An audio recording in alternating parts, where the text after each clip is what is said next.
Welcome to the programme. Now, those of you using the WhatsApp messaging service could soon receive messages from businesses. WhatsApp will also share your phone number with Facebook in the first change in its privacy policy since the company was bought by Facebook 2 years ago. Facebook paid a hefty $22 billion for the messaging service in 2014. The messaging service has become a base for many people who like to use it. In fact, over 1 billion people worldwide. In April, WhatsApp introduced encryption to the service to help keep users' data secure. There had been concerns about such issues when Facebook bought the company. But co-founder Jan Koum said at the time, privacy is coded into our DNA. And many still wonder if that still holds true after today's announcement. So users will have 30 days to decide whether to opt out of their information being used for targeted ads. And that, in a way, is the interesting point. That's the controversial part about this, Michelle. It is sharing of information, the ad targeting. Apparently the ad targeting, Tanya, will be on Facebook's platform. WhatsApp says it won't put any banner ads or allow spam on its own platform. So WhatsApp, the interesting thing, or where it's been particularly successful is in the developing world where internet connections are a little bit dodgy. You can still message via that platform, and that's not true of other platforms. That's the point. Well, that's right. I mean, WhatsApp is huge internationally, perhaps more so than right here in the US where it was founded. Anyway, let's get more on this. I'm joined now by our North America technology correspondent, Dave Lee. Dave, I think anyone hearing this, if you use the service WhatsApp, you're worried that if it's going to be opened up to businesses, suddenly am I going to look at my sort of conversation flow and see lots of sort of approaches, messages from strangers? Well, potentially. I mean, Facebook is maintaining that the reason why they're doing it is to offer targeted advertising, i.e. advertising that should be, in theory, of some kind of relevance to the people that are receiving it. But for many people who use WhatsApp, and as you mentioned, there's over 1 billion users worldwide, many people use WhatsApp precisely because it's clean. There's nothing there. It's very simple. It's very lightweight. It's a small download. There's no kind of gimmicks in there, sort of silly pictures that pop up here, there, and everywhere.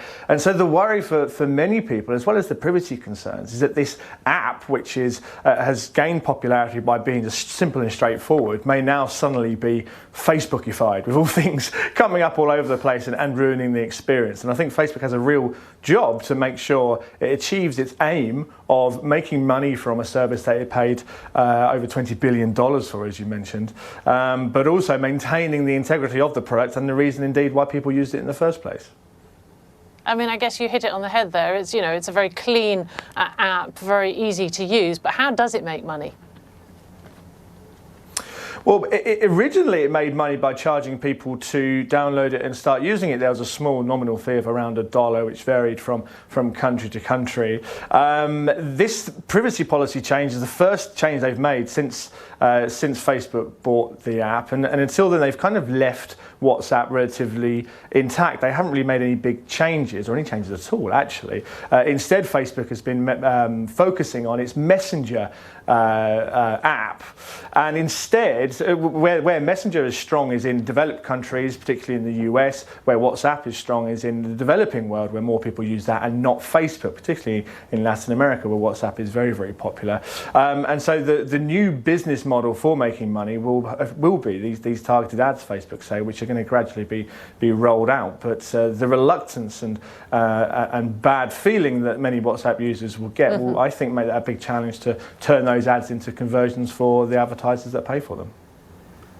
I guess for the purists, yes, the privacy rules certainly are something to worry about. Dave Lee in San Francisco, always good to chat to you. Right, well, let's take a look at some of the other news from around the world. The US Treasury Department has warned the European Commission about taking action against US companies over tax avoidance allegations.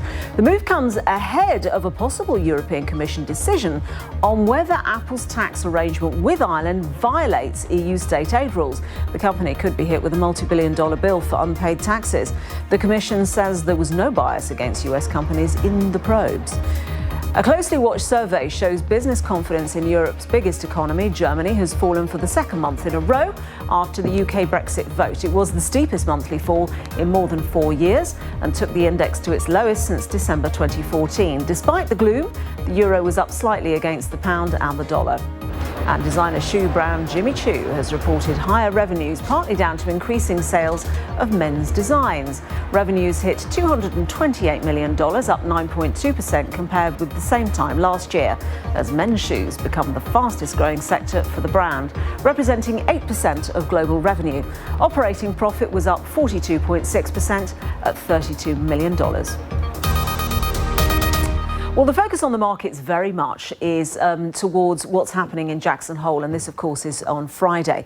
And so because there is so much emphasis on US and debate about US interest rates at the moment, there's been a little bit of sitting on the sidelines on the markets ahead of that. The debate really, of course, is whether the US economy is strong enough in the face of external factors that we've seen, international factors, Brexit, of course, being one of them, to raise interest rates again.